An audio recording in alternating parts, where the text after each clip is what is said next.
चिन्ता सन्तानहन्तारो यत्पादाम्बुजरेणव व्यानां तान्निजाचार्यान् प्रणमामि मुहुर्मुहुः यदनुग्रहतो जन्तु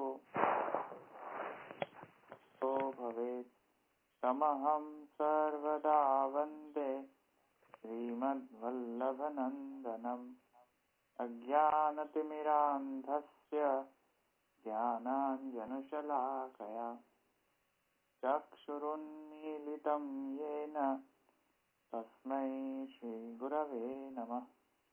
नमामि हृदये शेषे लीलाक्षिराब्धिशायिनम् लक्ष्मीसहस्रलीलाभिः सेव्यमानं कलानिधिम् चतुर्भिश्च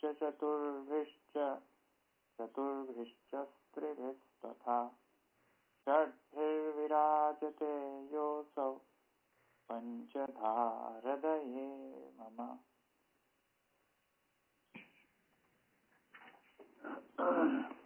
વખતે ક્યાં સુધી આવ્યા હતા? કયા સૂત્ર? આપણે સ્વાપ્યાયાત આજે લેવાનું છે ને? ગઈ વખતે બધાના મત લીધા હતા ને આપણે. આચાર્યના પણ થઈ ગયા માયાવાદની સાથે.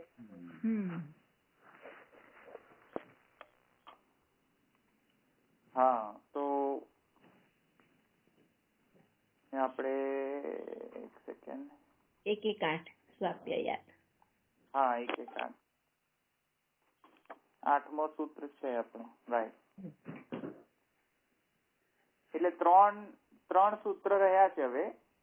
સ્વાપ્યાયાત, ગતિસામાન્યાત ને શ્રુતત્વાચ્ય.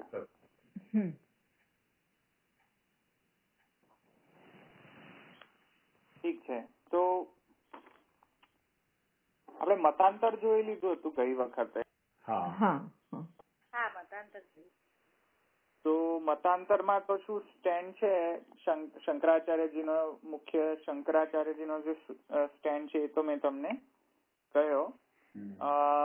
સિમિલર લાઈનમાં જ તેમનો આગળનો પણ જે એમનો સ્ટેન્ડ છે શંકરાચાર્યજીનો તે પણ આ સ્વાપ્યાયાતમાં પણ હશે. સ્વાપ્યાયાત અને ગતિ સામાન્યાત અને શ્રુતત્વાચ્ય એમાં પણ એ લોકોની સિમિલર લાઈન ઓફ થિંકિંગ છે શાંકર ભાષ્યની, પણ થોડો વિથ ડિફરન્સ. મેં તમને જેવી રીતે ગઈ વખતે કહ્યું હતું કે તે લોકો મુખ્યત્વે તેમના જે પ્રતિપક્ષી જે છે તે સાંખ્ય પ્રધાન જે છે, હા પ્રધાનવાદી જે છે મત, એ એમનો પ્રતિપક્ષ છે. આ મુખ્યત્વે પ્રતિપક્ષ શું છે?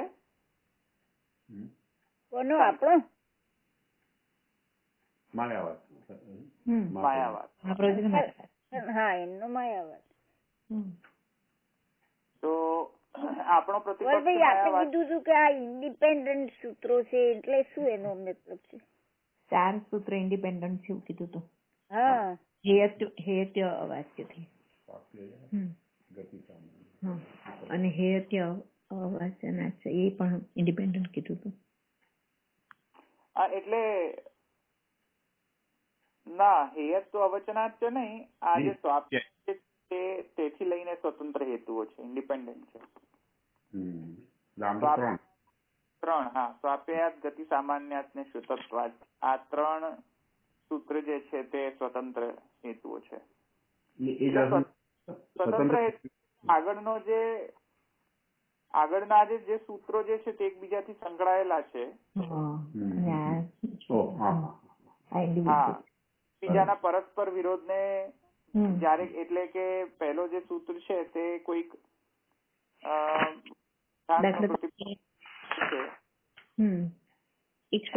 સપ્તમ હોય એ ગૌણશ્ચેન આત્મ શબ્દ જોડે લિંક કરે.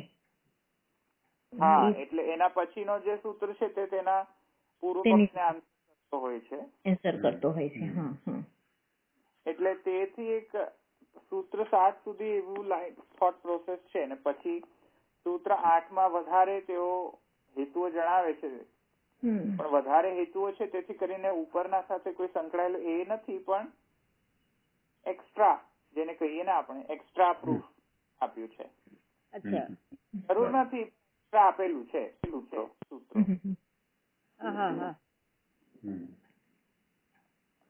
એટલે જેમ એ ત્યાં એક્ઝામ્પલ આપે છે કે જેમ ભોજન ની જયારે ક્ષુધા હોય તો ક્ષુધાનું નિવારણ ભોજનથી થઈ જતું હોય છે, પણ જયારે વિવિધ પ્રકારની વાનગીઓ સાથેનું ભોજન થાય ત્યારે વધારે તૃપ્તિ થતી હોય છે.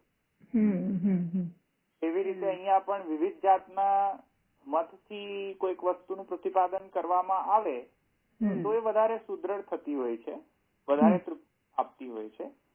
રાધર દેન બેર મિનિમમ જેટલું પ્રૂવ કરવાનું હોય તેટલું પ્રૂવ કરીએ તો પણ ચાલે. ક્ષુધા તો પૂરી છે, તૃપ્તિ નહીં થાય એમ.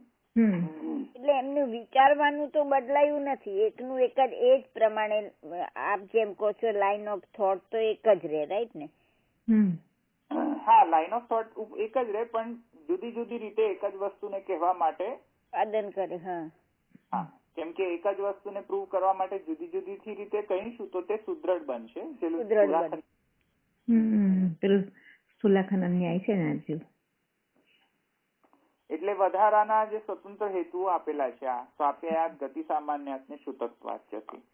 તો આ ધવલભાઈ આ હેયત્ય અવચનાચ એ કોની જોડે કોનો પૂર્વ પક્ષને એન્સર કરે છે? એ ઇન્ડિપેન્ડન્ટ નથી?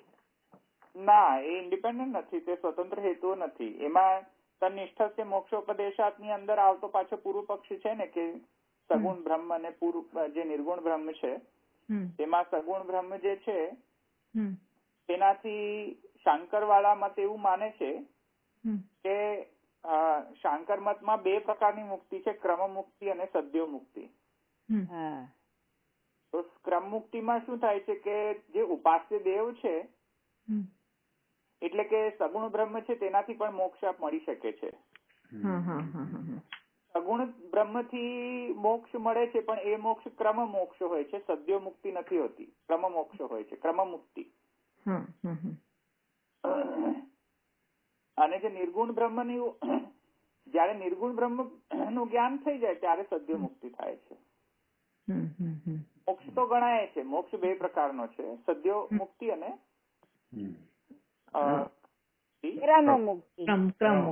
ક્રમ મુક્તિ ને સદ્ય મુક્તિ.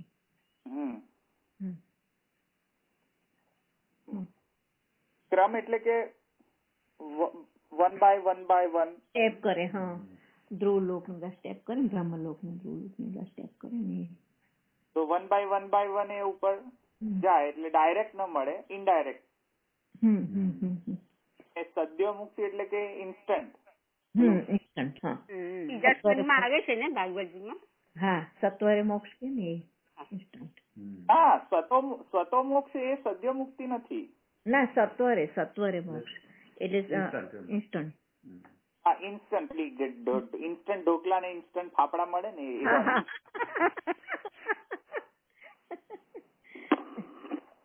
તો ઇન્સ્ટન્ટ એમનો ઇન્સ્ટન્ટ કહેવાય. એ સદ્યો મુક્તિ એટલે ઇન્સ્ટન્ટ મોક્ષ. કે નિર્ગુણ બ્રહ્મ ને જયારે નો જ્ઞાન થઈ જાય ત્યારે ઇન્સ્ટન્ટ ફાફડા બની જાય, ઇન્સ્ટન્ટ મોક્ષ એમ. અને ક્રમ મુક્તિ એટલે કે તમને બધા સાધન સિદ્ધ કરવા પડશે, વન સ્ટેપ બાય સ્ટેપ મોક્ષ મળશે એવી રીતેનો. તે લોકોનો બે પ્રકારનો મોક્ષ હોય છે. તો પૂર્વ પક્ષ તો વળી પાછો થઈ શકે કે તનિષ્ઠસ્ય મોક્ષોપદેશાત, એ તો સગુણ બ્રહ્મ માટે પણ મોક્ષોપદેશાત. કારણ કે સગુણ બ્રહ્મ થી પણ મોક્ષ તો પ્રાપ્ત થાય છે, જોકે મોક્ષ ખરેખર અર્થમાં મોક્ષ નથી, તે પણ ક્રમ મુક્તિ છે, છતાં એ મોક્ષ તો છે જ ને. મોક્ષ નો ખરો અર્થ લય કરી દેતા હોય એ લોકો.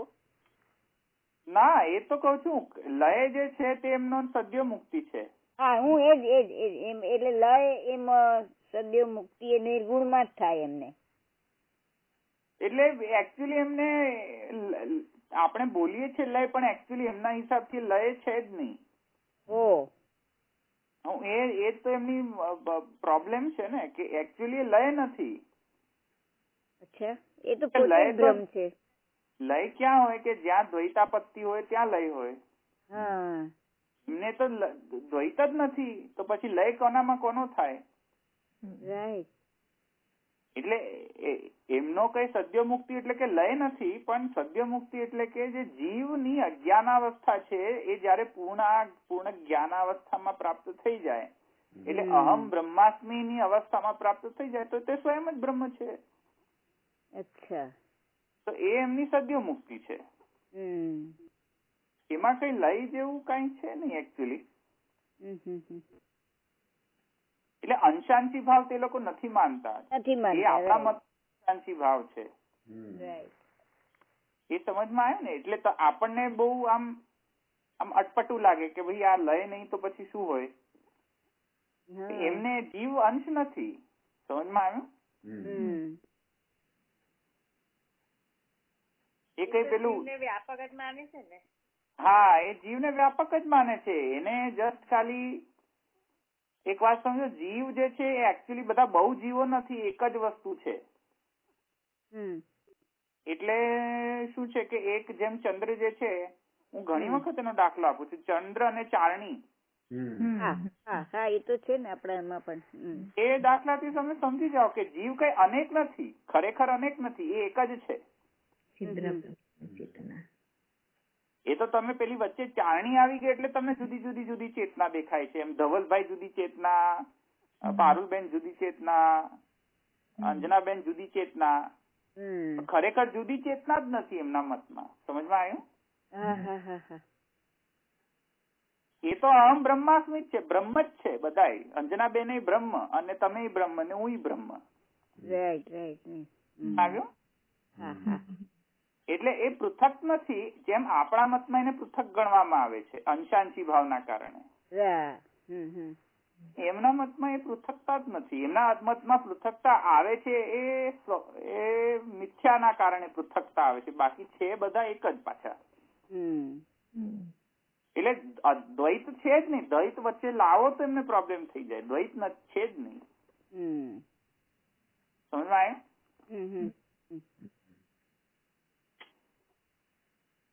એટલે વ્યાવહારિક દ્વૈત છે, પણ આમ પાછું હા વ્યવહાર માટે દ્વૈત પાછા ગ્રહણ કરે છે કે માયાના કારણે દ્વૈત છે, પણ પારમાર્થિકતયા અદ્વૈત જ છે. અને માયાના કારણે દ્વૈત થયું છે. જીવન મુક્તિ જેવું એવું પણ ના હોય ને. જયારે અહમ બ્રહ્માસ્મિ કહેતા હોય ત્યારે જીવન મુક્ત ની અવસ્થા કહેવાય. એ લોકોની એવી જ પરિભાષા છે. હવે એ આપણી પરિભાષા જુદી છે. એ તો હું કહી રહ્યો છું, આપણી જીવન મુક્તિની પરિભાષા જે ડેફિનેશન છે એ જુદી છે. ઓકે. એ લોકોની ડેફિનેશન એ પ્રમાણે જ હશે, કેમ કે એ લોકોનો સિદ્ધાંત જે છે એ આવી રીતે જુદો પડતો હોય છે કે એમને કોઈ અંશાંશી ભાવ નથી જીવ અને બ્રહ્મનો વચ્ચે. કે જીવ નહીં કોઈ એ બ્રહ્મનો અંશ છે જ નહીં, એ માનતા જ નથી. એ સ્વયં બ્રહ્મ જ માને છે કે જીવ સ્વયં બ્રહ્મ જ છે, એમાં અંશાંશી ભાવ લાવો જ નહીં વચ્ચે. આવ્યું સમજમાં? So there is nothing like અંશાંશી ભાવ. એ તો આપણા શુદ્ધાદ્વૈતમાં એ અંશાંશી ભાવ છે, અને બીજા બધા મતોમાં અંશાંશી ભાવ છે, પણ એમના મતમાં અંશાંશી ભાવ નથી. જગત તો સ્વયમેવ મિથ્યા છે. જે જીવ છે તે સ્વયમેવ બ્રહ્મ છે. તો એ પ્રકારનું છે તેમનું માનવું. એટલે એ લોકોનામાં તાદાત્મ્ય ભાવ નથી, આપણામાં એ તાદાત્મ્ય ભાવ છે અંશાંશી ભાવના કારણે. એ રીતે ડિફરન્સ છે. તો સૂત્ર 8 માં આપણે આવીએ છીએ સ્વાપ્યયાત. હવે સ્વાપ્યાયાત ની અંદર સ્વ અપિતિ એ રીતે જુદું પડશે.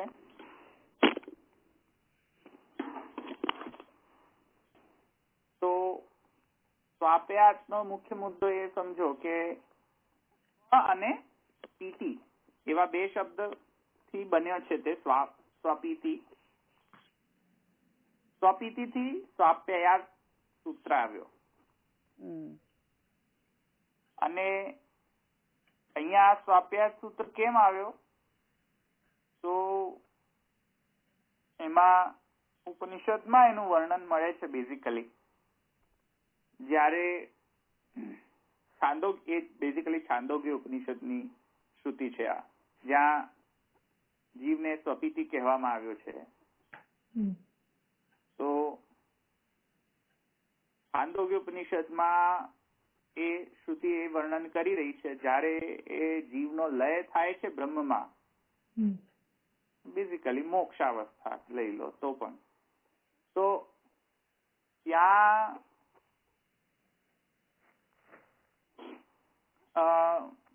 પ્રલયના વાક્યમાં, છાંદોગ્ય ઉપનિષદની શ્રુતિઓમાં પ્રલયના વાક્યમાં જીવને ત્યાં સ્વપીતિ કહેવામાં આવ્યો છે. એટલે જીવને જીવ ન કહીને સ્વપીતિ કહ્યો છે, એવું એનું નામ ધ્યેય છે. એને એવી રીતે શોધન કર્યો છે. અને તેથી કરીને ત્યાં બેઝિકલી છાંદોગ્ય ઉપનિષદની શ્રુતિમાં એ કહેવામાં આવ્યું છે કે જીવ જે છે તે બ્રહ્મમાં લય પ્રાપ્ત કરે છે, લય થાય છે. એટલે કે જીવ જે છે એ ચિત્ત પ્રધાન છે, અને એ ચિત્ત પ્રધાન એ બ્રહ્મમાં તેનો લય થાય છે. તો આ છાંદોગ્ય ઉપનિષદ ની શ્રુતિ કહેતી હતી કે જીવ એ ચિદ પ્રધાન છે, અને ચિદ પ્રધાન જે છે તેનો પણ લય બ્રહ્મમાં થાય છે. તેને સ્વપીતિ કહેવાય. સ્વ માને પોતાનામાં એટલે બ્રહ્મમાં, અને પીતિ એટલે કે લય પ્રાપ્ત કરવો. પોતાનામાં પીતિ એટલે લય, પોતાનો એટલે કે બ્રહ્મમાં. તો બ્રહ્મમાં લય જે પ્રાપ્ત કરે છે કોણ? જીવ.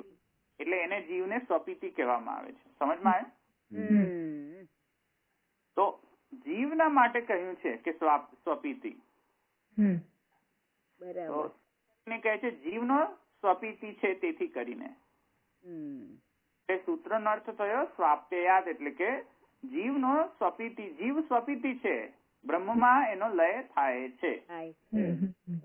અચ્છા, એનાથી શું ખબર પડી?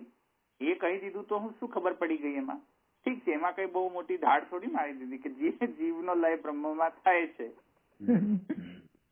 એ સૂત્રમાં તેથી કરીને એ વાત સમજો કે સૂત્રમાં એ બેઝિકલી અહીંયા એ સમજાવવામાં આવ્યું છે કે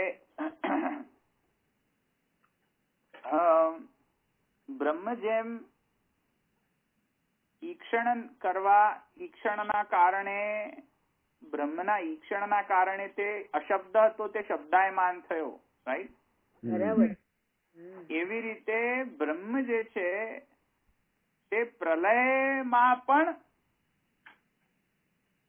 અશબ્દાયમાન નથી, શબ્દાયમાન છે. એમ જેમ સૃષ્ટિ રચનાથી તે શબ્દાયમાન થયો ને, તેનાથી શબ્દથી વર્ણન કરી શકાય છે, એવી રીતે લયમાં પણ એનું વર્ણન કરી શકાય છે. એમ એટલે ઈક્ષણને કારણે, એટલે બહુભવન સમર્થ છે તેનું, અને તેવી તેની ઈચ્છા હતી કે હું એકમાંથી અનેક થાઉં, એવી જે ઈચ્છા છે એની, એ ઈચ્છાથી જગત તો પ્રકટ થઈ ગયું ને, જગત પ્રાકટ્ય થયું તેનું. પણ હવે સૂત્રકારને એ પણ એમ કહેવું છે કે જે જગતનું પ્રાકટ્ય છે એ પણ ઈચ્છાથી ગવણ છે, અને જગતનો લય, જીવનો અને જગતનો બંનેનો લય બ્રહ્મમાં થાય છે, એ પણ વળી પાછી બ્રહ્મની જ ઈચ્છા છે. એટલે બ્રહ્મની ઈચ્છા જ ગવર્નિંગ ફેક્ટર છે. ચાહે કહો જગતનો જન્મ કે જગતનો સ્થિતિ કે જગતનો લય. સમજમાં આવ્યું? બ્રહ્મની ઈચ્છા જ કારણ છે કે તે અશબ્દ હોવા છતાં પણ વ્યવહાર્ય બને છે. સમજમાં આવ્યું? આ બેઝિક સૂત્રનો હવે સિદ્ધાંત એસ્ટાબ્લિશ કરવા માંગી રહ્યા છે સૂત્રકાર, કહીને. કે જેમ બ્રહ્મ જે છે પોતાની ઈચ્છાના કારણે જગતનો ઉત્પત્તિ કરતા થયો અને તેનાથી તે વ્યવહાર્ય બન્યો, તેવી રીતે અહીંયા પણ સમજવું. તેવી રીતે લયમાં પણ આવું જ સમજવું. એટલે બ્રહ્મમાંથી બધું પ્રગટે છે, એવી રીતે બ્રહ્મમાં જ લય પ્રાપ્ત થાય છે. એમ સમજમાં. અને તે તેની ઈચ્છાથી થાય છે. વળી પાછું સૃષ્ટિના કરતા પણ, એટલે જે પ્રસવ કરતા પણ નિર્ગુણ બ્રહ્મ જ છે અને લય પણ નિર્ગુણ બ્રહ્મ થાય છે. સમજમાં? આ એટલું ઇમ્પોર્ટન્ટ કેમ છે? તમને નહીં લાગે ઇમ્પોર્ટન્ટ, આપણને બધાને નહીં લાગે, શુદ્ધાદ્વૈતીઓને ઇમ્પોર્ટન્ટ નહીં લાગે, પણ માયાવાદ સામે આ ઇમ્પોર્ટન્ટ સ્ટેન્ડ છે. તો આપણને ખબર નહીં પડે કે એમાં શું કઈ વળી કે એમાં ક્યાં એટલું બધું મોટું વાત કરી અહીંયા. માયાવાદના સ્ટેન્ડ થી એને ઘણો ઇમ્પોર્ટન્સ ગણ્યો છે આને. કેમ કે even not with respect to માયાવાદ, પણ સાંખ્યમાં પણ એ બહુ ઇમ્પોર્ટન્ટ છે. સાંખ્યનો મત એ છે કે જો જીવનો લય વેદમાં બ્રહ્મમાં ગણ્યો હોય અને એ બ્રહ્મ જો પ્રધાન હોય તો ચિત્ત પ્રધાન જીવ જડ પ્રધાનમાં લય કેવી રીતે પ્રાપ્ત કરે?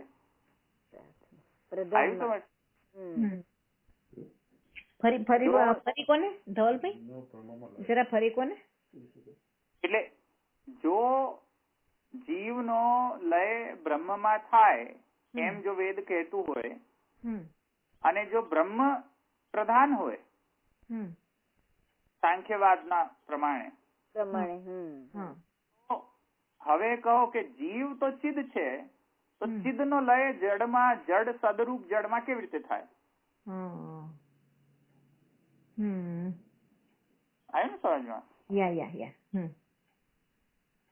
જો એ જીવ ચિદરૂપ જીવનો લય સદરૂપ પ્રધાનમાં થઈ જતો હોય તો પછી પ્રધાન સદ ન રહી ગયો, હવે તે ચિદ પણ થયો. તમે લોકો એમ કહો છો કે પ્રધાન તો જડ છે, ચિદ તો પુરુષ છે, તો હવે ક્યાંથી બંધ બેસે આ બધા વાક્યો? હવે એના લાઈટમાં જશો તો આ સૂત્ર ઇમ્પોર્ટન્ટ છે. સમજમાં આવ્યું ને? એ રીતે શંકર મત એ રીતે એનું નિરસન કરે છે. અને આપણા મહાપ્રભુજી એમ કે છે કે સગુણ બ્રહ્મમાં લય થાય છે અને નિર્ગુણ બ્રહ્મમાં કઈ લય જ નથી થતો, એવું કશું નથી અહીંયા. કેમ કે એમનો પ્રોબ્લેમ શું છે એક વાત સમજો માયાવાદનો, કે ઉત્પન્ન પણ કરે છે તો નિર્ગુણ નથી કરતો, નિર્ગુણ નથી કરતો. બેઝિકલી એમનો નિર્ગુણ બ્રહ્મ જે છે એ તો નિર્ધર્મ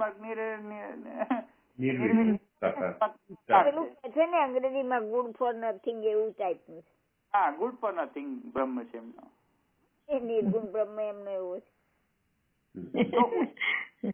હા, જગતની ઉત્પત્તિ પણ કોનાથી થાય છે? સગુણ બ્રહ્મથી.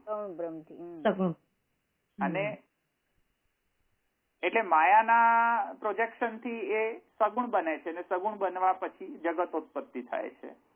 એવી રીતે જીવાવસ્થા પણ જે પ્રાપ્ત થાય છે તે કઈ જીવાવસ્થા પ્રાપ્ત નથી. એટલે જીવાવસ્થા જીવ પૃથક તો છે જ નહીં. વળી પાછું એ તો આપણે બધા પણ આપણને જે ભ્રાંતિ થાય છે, અજ્ઞાન થાય છે, તે કોના કારણે થાય છે? માયાના કારણે થાય છે. અને એટલે હું આ સ્ટેન્ડ માયાવાદ નો કહી રહ્યો છું. વળી પાછા એને શુદ્ધાદ્વૈતમાં નહીં લઈ જતા. અને એમનો બીજો સ્ટેન્ડ એ છે કે લય પણ થશે તો એ નિર્ગુણમાં તો લય થવાનો નથી. કેમ કે વળી પાછો તમે પાછા એના એમ પોઈન્ટ પર આવી ગયા કે લય કોનામાં કોનો? વળી પાછો બરાબર છે. તો પછી તો એમ કે તો પછી ઓકે, તો પછી સગુણ બ્રહ્મમાં ગણો. કારણ કે નિર્ગુણ બ્રહ્મમાં લય તો થાય કે નિર્ગુણ બ્રહ્મ જ છીએ આપણે બધા.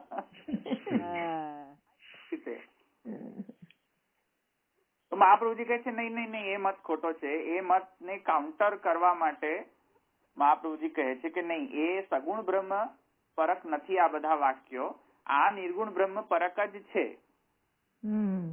એટલે નિર્ગુણ બ્રહ્મમાં જ લય થાય છે ને નિર્ગુણ બ્રહ્મમાંથી જ ઉત્પત્તિ થાય છે. સમજમાં આવે ને? આ બહુ ઇમ્પોર્ટન્ટ વાત છે. જો બહુ બુદ્ધ અને માયાવાદના સાથે કમ્પેરિઝન કરો તો એક સટલ ડિફરન્સ છે, એકદમ ઓપોઝિટ જાય છે મહાપ્રભુ. એ લોકો એમ કહે છે કે નહીં, સ્વાપ્યયાસ કેમાં? સગુણ બ્રહ્મમાં. અહીંયા કહે છે નો, નથિંગ ડુઈંગ, સ્વાપ્યયાસ નિર્ગુણ બ્રહ્મ. ત્યાં પણ એમ કહે છે કે જગત કરતા કોણ? તો એ લોકો કહે છે સગુણ બ્રહ્મ. મહાપ્રભુજી કહે છે નો, જગત કરતા ઇઝ સ્વયં નિર્ગુણ બ્રહ્મ. સમજમાં આવ્યું ને? એ લોકોના બે બ્રહ્મ છે, આપણામાં એક જ બ્રહ્મ છે. એક જ બ્રહ્મ સગુણ પણ બને છે ને નિર્ગુણ પણ બને, બંને અવસ્થા એકની જ છે. લખાય છે ઇક્વેશન, નિર્ગુણ બ્રહ્મ બરાબર સગુણ બ્રહ્મ બરાબર. હા, એમાં બ્રહ્મમાં કોઈ ઊંચા નીચાપણું નથી આવતું કે સગુણ થઈ ગયો એટલે નીચો થઈ ગયો અને નિર્ગુણ થઈ ગયો એટલે એ ઊંચો થઈ ગયો. એવું આપણામાં ભેદ નથી. એ લોકોમાં એ ભેદ છે કે સગુણ બ્રહ્મ તો ચાલુ ખાતાનો છે, વ્યવહારિક. નિર્ગુણ બ્રહ્મને પહોંચવા માટે સગુણ બ્રહ્મ છે. એવું આવી રીતે આપણે એવી રીતે સેવા કરીએ છીએ કે કૃષ્ણની સેવા કરો પછી આપણને વૈકુંઠ વાસ મળે છે, સેવા કરો. તો એનો મતલબ કે અહીંયા જે કૃષ્ણ છે એ કઈ ચાલુ ખાતાનો, અને તે પેલો ઉપર વૈકુંઠમાં જે કૃષ્ણ છે એ બહુ મોટો કૃષ્ણ, એ તો માયાવાદ થઈ ગયો. સમજમાં આવ્યું ને? કારણ કે એ તો એ લોકોનો કોપીરાઇટ છે. કોપીરાઇટ એ લોકોની છે કે અહીંયા જે કૃષ્ણ છે તે સગુણ બ્રહ્મ છે, અને સગુણ બ્રહ્મ થી શું પ્રાપ્ત કરવાનું છે? જ્ઞાન. નિર્ગુણ બ્રહ્મ. હા, તો નિર્ગુણ તો પછી આ એવી રીતે જો આપણે અહીંયા સેવામાં પણ આપણા ઘરે જે કૃષ્ણ હોય એમને આપણે એમ માને કે નહીં, આ તો જરા કઈક ઓછા વોલ્ટના છે તેથી સગુણ બ્રહ્મ. આપણે જયારે ઉપર જતા રહીએ, ઉપર કે નીચે ગમે ત્યાં સુતલ પાતાલમાં જઈ શકીએ ને ઉપર ગમે આપણને ક્યાં ખબર, તો ઉપર જઈએ કે નીચે જઈએ પણ એ ત્યાં પછી કઈક બીજો જ કૃષ્ણ પ્રાપ્ત થાય કે ઓહો આવ્યા તમે નિર્ગુણ કૃષ્ણ, અચ્છા અચ્છા, નીચે તો કૃષ્ણ હતા. તો એવું આપણામાં નથી. સમજમાં આવ્યું ને? જે નીચે કૃષ્ણ છે એ જ ઉપર કૃષ્ણ છે, જે ઉપર કૃષ્ણ છે તે નીચે. એ વાત સમજી જાઓ. તમે કહો છો ને ધવલભાઈ કે જે શંકરાચાર્યજી ને સગુણ બ્રહ્મ એમનો કેવી રીતે આવ્યો એ તમે કઈ રીતે સમજાવો છો? મારા ધ્યાનમાં નથી આવતું. નહીં, માયાના કારણે એ નિર્ગુણ બ્રહ્મ નું પ્રતિબિંબ પડીને શું એ કઈક એ વસ્તુ મને ક્લિયર નથી થઈ. નિર્ગુણ બ્રહ્મ જે છે તે એના પ્રતિબિંબ પડીને સગુણ બ્રહ્મ પ્રકટ થયો ને. હા, હું એક પણ એટલે નિર્ગુણ છે તો એ તો છે જ, એટલે એનું કેવી રીતે પ્રતિબિંબ પડે એ વસ્તુ માયામાં પડ્યું એવું કે છે ને ધવલભાઈ? એમાં માયા મિરર એટલે માયા. શું એટલે માયા દશરથભાઈ? મિરર આપણે કહે ને જેમાં પછી પ્રતિબિંબ પડે છે. મિરર. ઓકે. હા, મિરર. એમાં શ્રુતિ કહે છે કે ઇન્દ્રો માયાભી પુરુરૂપીયતે, અને બીજી પણ એક શ્રુતિ કહે છે કે મૃતિકા ઇત્યેવ સત્યમ. એ મેં તમને સમજાવ્યું હતું. હા, એ વાચારંભણમ એ તો મને ખબર છે. એના હિસાબથી તમે એને મેચ કરો, જો તમને માયાવાદ જ મળશે. જો તમને શ્રુતિની એનાલિસિસ નહીં ખબર હોય તો. ઇન્દ્રો માયાભી પુરુરૂપીયતે એટલે ઇન્દ્રે માયાના દ્વારા સૃષ્ટિ રચના કરી. હા, અને માયાનો અર્થ અજ્ઞાન કરી દો તો હવે તો થઈ ગયું ને.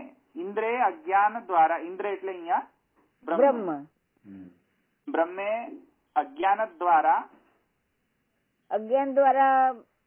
સૃષ્ટિની રચના કરી એમ.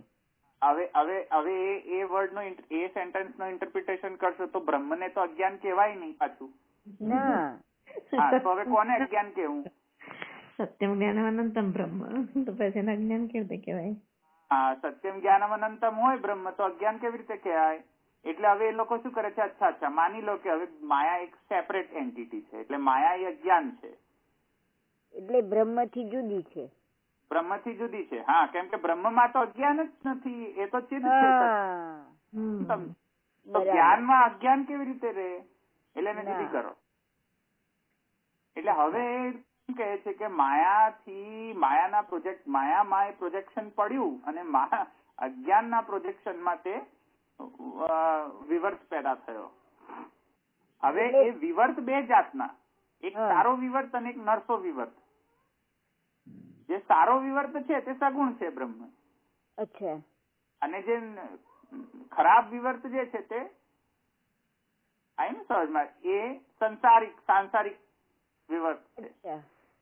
હવે જે સારો વિવર્ત જે છે તેનાથી માધ્યમથી તમે ખરેખર બ્રહ્મને પ્રાપ્ત કરી શકો છો. અને જે સારો વિવર્ત જે છે તે સગુણ બ્રહ્મ નામ આપી દીધું કે જાઓ ટેગ લગાવી દો એને સગુણ બ્રહ્મ. કોમ્પ્લિકેટેડ કરી ખાઈ કીધું એ એમનો સ્ટેન્ડ છે.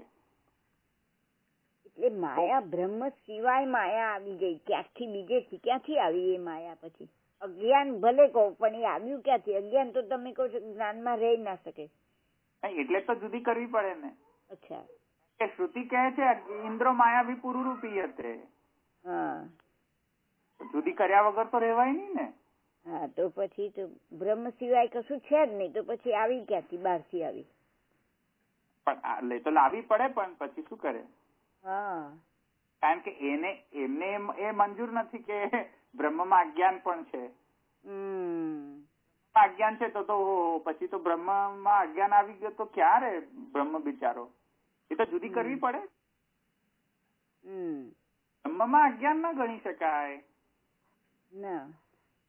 અને અજ્ઞાન થી સૃષ્ટિ ઉત્પન્ન થઈ છે એવું શ્રુતિ કહે છે. તો હવે બંનેની એક વાક્યતા કેવી રીતે કરવી? તો જુદી કરો. આવ્યું સમજમાં? હા, આવ્યું. ઓકે, હું ક્યાં હતો? સ્વપીતિમાં. તો સ્વપીતિ સમજી ગઈ શબ્દનો અર્થ. સ્વપીતિ એટલે જીવ. અચ્છા, સાંખ્યના મતથી આ પ્રોબ્લેમ આવે છે અને માયાવાદના મતથી હવે જે પ્રોબ્લેમ આવે છે એ મહાપ્રભુજી હવે કહે છે પ્રાપ્યાર્થી. તો મહાપ્રભુજી કહે છે કે એટલે સમજમાં આવ્યું ને. એટલે હવે એનાથી શું મહાપ્રભુજી કહે છે કે રૂપ ભેદાર્થમ હેત્વંતરાણી. આવ્યું ને સમજમાં? હેતુ જુદા જુદા હેતુ આપવામાં આવે છે રૂપ ભેદાર્થમ. તો સમજમાં આવી ગયા ને કે બ્રહ્મના વ્યવહાર્યત્વ એટલે કે જે પેલું એપિસ્ટેમોલોજીકલ પ્રોબ્લેમ હતી એમાં જસ્ટ ખાલી સૃષ્ટિનો ઉત્પત્તિનો જ પ્રકાર નથી, પણ સૃષ્ટિના લયમાં પણ એનો પ્રકાર આવે છે. સમજમાં આવ્યું ને કે લય પણ થાય છે તો પણ બ્રહ્મનામાં જ લય થાય છે. પણ હવે એ કહે છે 8મા સૂત્રમાં આવીને સ્વાપ્યાત્મા, એટલે એ આભાસમાં કહ્યું, ઇન્ટ્રોડક્શનમાં કહ્યું. હવે જે એકચ્યુઅલ સૂત્રમાં આવે છે એ જુઓ તમે કે પોતાનામાં લય છે. પોતાનામાં લય છે એટલે સ્વપીતિ. સ્વપીતિ છે. તેથી કરીને શું? તો હવે તે મેન એમનો વાત કહે છે મહાપ્રભુજી કે જ્યારે બે અવસ્થા હોય છે કે જ્યાં આ આપણને ખ્યાલ આવતો હોય છે કે સ્વપીતિનો. બે અવસ્થા હોય છે જીવની. એ અવસ્થા સ્વપીતિની એ રીતે સમજાય છે. સ્વપીતિ તો હવે સમજો ને અદ્વૈત. સમજમાં આવ્યું? સ્વપીતિ એટલે થશે તો અદ્વૈત જ થશે ને. હા, એટલે શોર્ટ અદ્વૈત સમજો અત્યારે ને, ટુ મેક ઇટ પ્લસ. એટલે જયારે હું સ્વપીતિ કહું ત્યારે હવે અદ્વૈત. તો બે પ્રકારથી સ્વપીતિ થાય છે. એક તો જીવની સુષુપ્તા અવસ્થામાં અને બીજું જીવના મોક્ષ અવસ્થામાં. બંનેમાં સ્વપીતિ થાય છે. હવે એ થોડું ક્લિષ્ટ છે સમજવું, પણ એને થોડું સરળતાથી ને સમજીએ. અમે કાલે કરી હતી કડાકૂટ. હા, એટલે એમાં શું છે, બે અવસ્થામાં આ સ્વપીતિનો બોધ થાય છે. એક તો સુષુપ્તા અવસ્થામાં અને મોક્ષાવસ્થામાં. મોક્ષાવસ્થામાં. હવે કેવી રીતે સુષુપ્ત અવસ્થામાં? તો એમાં છાંદોગ્ય ઉપનિષદ ચોખ્ખું કહે છે કે હા, સુષુપ્ત અવસ્થામાં પણ આવું પોસિબલ છે. કેવું પોસિબલ છે? અદ્વૈત પોસિબલ છે. એટલે બેઝિકલી વાત સમજો, મહાપ્રભુજીનો સ્ટેન્ડ એ છે કે સગુણ બ્રહ્મ અહીંયા પિક્ચરમાં નથી, નિર્ગુણ બ્રહ્મ જ પિક્ચરમાં છે. સમજમાં આવે છે તમને? થવાનો છે એ પણ શું નથી, ગુણ બ્રહ્મમાં જ લય થશે. સગુણ બ્રહ્મ જેવું કોઈ પૃથક કઈ વસ્તુ છે જ નહીં વ્યવહારિક કઈ, કે ચાલુ ખાતાનું કે અહીંયાથી આ ટાઈમ થી આ ટાઈમ લઈને સાચું ને પછી એ ટાઈમ થી બહાર જાય તો ખોટું થઈ જાય, એવું નથી એ બ્રહ્મ. સમજમાં આવ્યું? એ તો મુખ્ય મુદ્દાની વાત શું છે? જન્મ અને મરણ જગતનું, માને ઉત્પત્તિ લય ને નિર્ગુણ બ્રહ્મમાંથી જ છે, સગુણ બ્રહ્મમાંથી કાંઈ નથી. મુદ્દાની વાત એ છે. એ મુદ્દાની વાત ધ્યાનમાં રાખો ને પછી સમજો, નહીં તો વળી પાછા ડિટેલ્સમાં જશો તો જે પાછું શું કહ્યું સમજમાં ન પડ્યું એવું થશે પાછું. સોરી, એવું છે. એટલે વાત એ સામને લખી રાખો છો સમજ કે આ મુદ્દાની વાત પણ બ્રહ્મ છે જ નહીં એમ. હા, મહાપ્રભુજી ના બાદ સગુણ બ્રહ્મ છે જ નહીં એવું છે? ના, એવું નથી. સગુણ બ્રહ્મ છે, પણ સગુણ બ્રહ્મ ને નિર્ગુણ બ્રહ્મ બંને એક જ છે. પેલું નિર્ગુણ બ્રહ્મ બરાબર સગુણ બ્રહ્મ કરાયું હતું ને એ. હા ના, એ તો બરાબર, પણ પછી સગુણ બ્રહ્મ રાખવાનું કારણ શું? ત્યારે પછી એક જ રાખવું જોઈએ ને. એક વાત સમજો, મેં તમને પહેલા એક એક્ઝામ્પલ આપ્યો તો કે શૃણવન ચક્ષુભ, શૃણવન શ્રવણમ. હા, તો એ સગુણ થયું ને? અચ્છા, હા હા હા હા હા, સાંભળી, બરાબર છે. એટલે એને જ્યાં સગુણ બ્રહ્મ એ નિર્ગુણ બ્રહ્મ સગુણ ક્યારે બને છે? શુદ્ધાદ્વૈતના મતના હિસાબથી શ્રુતિ એમ કહે છે કે એને જ્યાં જોવાની ઈચ્છા થાય છે ત્યાં ચક્ષુ પેદા થાય છે, એને જ્યાં સાંભળવાની ઈચ્છા થાય છે ત્યાં કર્ણ પેદા થઈ જાય. હા, શ્રવણેન્દ્રિય પેદા થાય છે. તો એ સગુણ તો થયો જ ને. હા, એટલે એ રીતે સગુણ, બરાબર. પણ એનો મતલબ એવો નથી કે હવે સગુણ થઈ ગયો એટલે એ તો હે થઈ ગયો, ચાલુ ખાતાનું થઈ ગયો. અગુણ બ્રહ્મ is as equal as nirguna Brahman. Both are same. Brahma can become nirgun, Brahma is nirgun, but then it also becomes સગુણ. એટલે તો કહું છું તાદાત્મ્ય વાત છે આપણો વાત. માયાવાદ એ તાદાત્મ્યવાદ નથી. એ લોકોનો સગુણ બ્રહ્મ આવો છે, માયાના કારણે છે. આપણો સગુણ બ્રહ્મ માયાના કારણે નથી, એ લીલાના કારણે છે સગુણતા. હા, બંને both are equal, both are same. But whereas in Mayavad, Sagun Brahma is Mayic, Maya generated. Only Nirgun Brahma is perfect. We consider both as perfect. In fact, Mahaprabhuji આનંદમય અધિકરણની અંદર તો એમ કહેશે કે સગુણ બ્રહ્મ તો આનંદમય છે. આનંદ અને આનંદમય તાદાત્મ્ય છે. વળી પાછું જુઓ કે આનંદ ખરો કે આનંદમય ખરો, વળી પાછી એ તો માથાકૂટમાં ગયા પછી તો માયાવાદ પ્રમાણે એમ કહો કે ઓહો આનંદમય, અચ્છા એ તો કાર્યરૂપ છે, હે ગણો નીચો છે. અચ્છા આનંદ, અચ્છા એ તો બહુ મોટો છે. પાછી માયાવાદ પર ઘૂસી ગયા આપણે. તો કહું છું આનંદમય અધિકરણમાં પણ એ જ પાછી મોકાળ આવવાની છે કે હવે ચલો તો પછી આનંદમય એ શું ને આનંદ એટલે શું? પેલા કે છે કે આનંદમય એટલે સગુણ બ્રહ્મ, પેલા કે છે આનંદ એટલે નિર્ગુણ બ્રહ્મ. હવે મહાપ્રભુજી કે છે ભાઈ સાહેબ આવું કશું છે જ નહીં. આનંદમય ઇનફેક્ટ મહાપ્રભુજી એમ કે છે કે ભગવાન લીલા સાથેનું રૂપ ધારણ કરે તો એ આનંદમય એટલે વધારે સારું. મહાપ્રભુજી કે છે આનંદમય મીન્સ વધારે સારું. આય ને સમજમાં? પ્રાચુર્યાર્થમ. તો વધારે થયું ને, એબન્ડન્ટ. એબન્ડન્ટ આનંદ બરાબર આનંદમય. આય ને સમજમાં? એબન્ડન્સ, જે વસ્તુ એબન્ડન્સ માં આવે તેને આપણે મય જ પ્રત્યે લગાવીએ. કે પ્રજ્ઞામય, પેલા કહ્યું હતું આપણને, એટલે કે પ્રજ્ઞા જેનામાં વધારે હોય પ્રજ્ઞામય, આનંદમય. હવે આનંદમય કયો, વળી પાછી પ્રોબ્લેમ આવી કે તો પછી આનંદમય અને સ્વયં આનંદ બે જુદા હોવા જોઈએ. વળી પાછું તો ને આનંદ જો સ્વયં બ્રહ્મ છે તો પછી આનંદમય કહેવાની શી જરૂર? સાકરની પૂતળી હોય એમ કે સાકરમય છે, અરે ભાઈ સાકરની જ પૂતળી છે, હવે સાકરમય કહેવાની શી જરૂર? એને પાછું ને અન્ડરસ્ટેન્ડ તો કરવું પડે ને. પૂર્વ પક્ષ બરાબર છે કે તમે એમ કહો સાકરની પૂતળી, ભાઈ એની એ જ સાકરની પૂતળી ના તમે એમ કહો છો કે સાકરમય પૂતળી છે. હવે એનો મતલબ શું થયો? સાકર ને પૂતળી જુદી? તો પછી એટલું કહેવાનું ને સાકરની પૂતળી. તો સાકરની પૂતળી કહો, પૂતળી કહો, વળી પાછું પૂતળી ને સાકર પાછી ભિન્ન થઈ જાય. વળી પાછી કે અંદર કઈક પેલું શું કેવાય, બહાર પેલી ચાઈ નાખી લેવાય ને અંદર ભરે પછી પેલું સાકર. એવો કઈ બ્રહ્મ છે? શુદ્ધ છે બ્રહ્મ તો.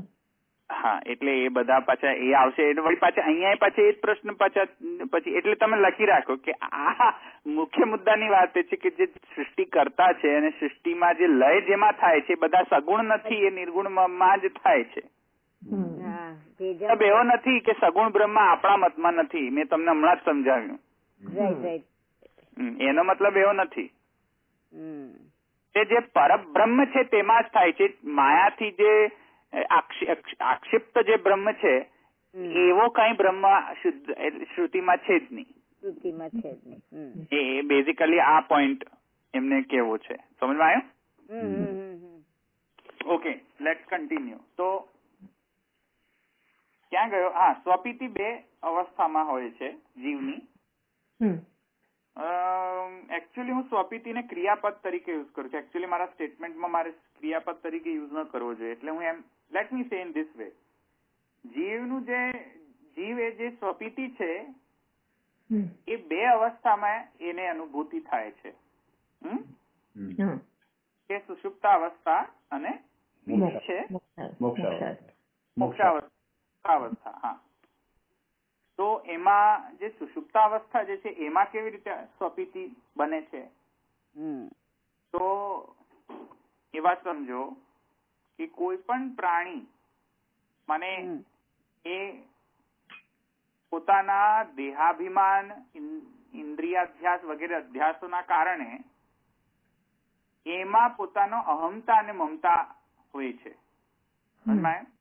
હવે અહમતાના કારણે જાગ્રત અવસ્થાની વાત કરું છું, સુષુપ્તા અવસ્થામાં નહીં. જાગ્રત અવસ્થામાં આ બધી પ્રચુર હોય છે. એનામાં અહમ અને મમ પ્રચુર હોય છે, એટલે એક્ટિવલી કામ કરતા હોય છે જાગ્રત અવસ્થામાં. એટલે હું કોણ છું? તો હું ચાંડાલ છું કે હું ભક્ત છું કે હું રાજા છું કે હું પોલિટિશિયન છું, એ તો ચાલતી જ હોય ને. એનાથી જ બધા કર્મ થતા હોય. અને એ જે જાગ્રત અવસ્થામાં જે જેટલા પણ કર્મ કરશે કે જેટલું કઈ પણ કરશે બધું જ આનાથી ગવર્ન હશે. સમજમાં આવ્યું ને? અહંતા મમતાથી. હા. પણ જયારે સુષુપ્તામાં જાય ને, જયારે કોઈ પણ જીવ, ત્યારે આ કોઈ પણ કામ કરતું નથી. ત્યારે બધા જ અદ્વૈતમાં જતા રહેતા હોય છે, બધા સેમ ઇક્વલ. ચાંડાલનું પણ સુષુપ્તાવસ્થા બરાબર, બ્રાહ્મણની સુષુપ્તાવસ્થા બરાબર કહ્યું એવું. ઇવન સુષુપ્તિમાં પણ તમને એવું બ્રહ્મના સંબંધને કારણે અદ્વૈત થાય છે, માયાના સંબંધને કારણે મિથ્યા નથી થતું. એ So then where is the question of Sagun Brahma? Where is the question of Sagun Brahma? There is no question of Brahma. Sagun Brahma. It's all Nirgun Brahma. લય પણ થાય છે પણ નિર્ગુણ બ્રહ્મમાં થાય છે. સુષુપ્ત અવસ્થામાં જે આપણને થોડી ઘણી પણ અદ્વૈતની ઝાંખી થાય છે તે પણ નિર્ગુણ બ્રહ્મના કારણે થાય છે. ઘણા બધા શ્રુતિના વાક્યો આપ્યા છે, તમે જોઈ લેજો જાતે. પણ આ બેઝિકલી આ સમજો. અહીંયા છે કોઈને અહીંયા વાત સમજમાં આવી ને? સુષુપ્તિ અવસ્થા એવી પ્રકારની અવસ્થા છે કે જ્યાં શ્રુતિ એટલે હદ સુધી કહે છે કે અવતારી સાથે લય પ્રાપ્ત કરે છે. આત્મા જે છે પરમાત્માના સાથે અદ્વૈતાવસ્થામાં એ પહોંચે છે. એટલે એનો મતલબ એવો નથી કે ઉડીને વૈકુંઠમાં જાય ને પછી જયારે જાગે ત્યારે વૈકુંઠ પાછું એવું જ લાગે કે આવો મર્યા આજે તો આપણે સુષુપ્તિ અવસ્થામાં ગયા ને મર્યા એવું નથી. અવતાર ઇઝ ઓલ પરવેડિંગ. સમજમાં આવ્યું ને? એ અવસ્થાનું જ્ઞાન જ કઈ રીતે થાય જ નહીં ને. ના, એ સુષુપ્તિમાં થઈ જાય છે અનાયાસે, જ્ઞાન નહીં થતો. પણ સુષુપ્તિમાં આપણે એઝ ઇફ કે આપણામાં કોઈ અંતા મમતા નથી એ રીતે આપણે બની જતા હોય, શુદ્ધ બની જતા હોઈએ છીએ. એ સમજાવવા માંગી રહ્યો છું તમને. એકદમ પેલી ઘેરી ગાઢ નિદ્રા કહીએ ને, એમાં કઈ આપણને ખબર જ ના હોય. મધર વળી પાછી એનાથી આગળની અંતર જાગૃત થાય કે હું હવે હવે આમ થશે આમ થશે, આમ કરવાનું બધું ચાલુ જાય ને આવતું જશે, દ્વૈત આવતું જાય. જો તમે બધું દ્વૈત આવતું જશે, ધીરે ધીરે બધા દ્વૈત થતા જશે વળી પાછા. છેલ્લે પછી ઉઠે ત્યારે પછી એટલે તો કહે છે કે જયારે સૂતા પહેલા અને સૂતા પછી જાગતા પહેલા માને ભગવત નામ લેવાની આવશ્યકતા છે ત્યાં. હા, એ છે, એ બરાબર છે. એ સૂતા પહેલા પણ ભગવત નામ જો લઈને સુઈ જાવ તો તમને અહંતા પેલી ભારે રહે કે કેવી અહંતા સાથે સૂતો, અને ઉઠો ત્યારે પણ અહંતાને પ્રબલ બનાવો કે હું પહેલા તો નોટ ફિમેલ, મેલ કે મધર, ફાધર કે વોટેવર, પહેલા અમે ભક્ત છીએ એમ. એ અહંતા પહેલા જાગૃત કરવાની. કૃષ્ણ શરણમ. હા, એ અહંતા પહેલા જાગૃત થાય તો પછી બીજી બધી અહંતા આવે. પછી બધી પહેલા જ બધી ચાલતી હોય અહંતા, બધી આખી જગત ની અહંતા આવી જાય પછી કે ઓહો અચ્છા નાવ આઈ રિમેમ્બર, ચાલો જય શ્રી કૃષ્ણ. એ સુષુપ્તિ અવસ્થામાં આ સારી વાત છે. બસ રોજ ફ્રેશ થઈ જઈએ આપણે. અદ્વૈત થોડુંક લઈએ ને, થોડાક ડોઝીસ તો. હા, એટલે સવારમાં વધારે ફ્રેશનેસ લાગે છે.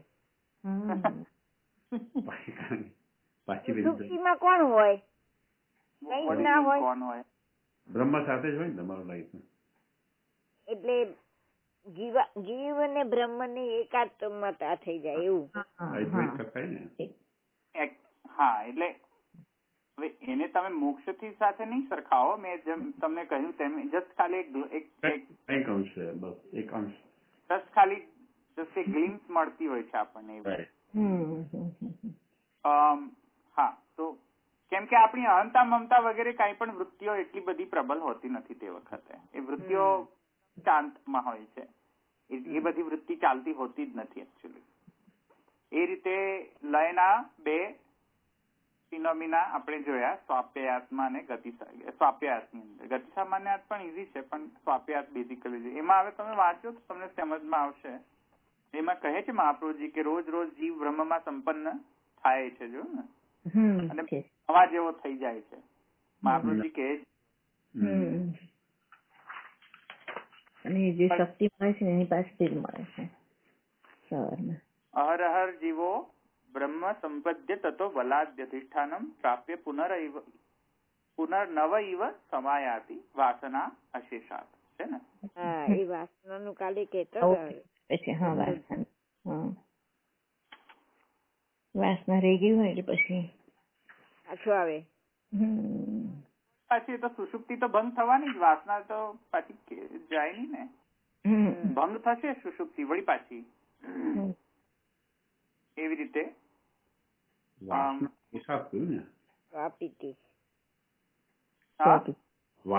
શેષાત એટલે વાસના ઓછી થાય. રહી હોય વાસના શેષ. યસ, રહી છે. અહીં રાખીએ. ઘણું સ્વાપ્યાસ થઈ ગયું. પાછું બીજા વિચારવા માંડ્યા. બધા નથી કેતા ધોલભાઈ કે વાસનાનું પોટલું લઈને આવે છે ને જાય છે ને જીવ. એ થયું ને. Yeah, actually that happens every day. Just ખાલી એવું નથી કે મોક્ષાવસ્થા પછી વળી પાછું કંઈક થાય ને વળી પાછું થાય. It is every day it is a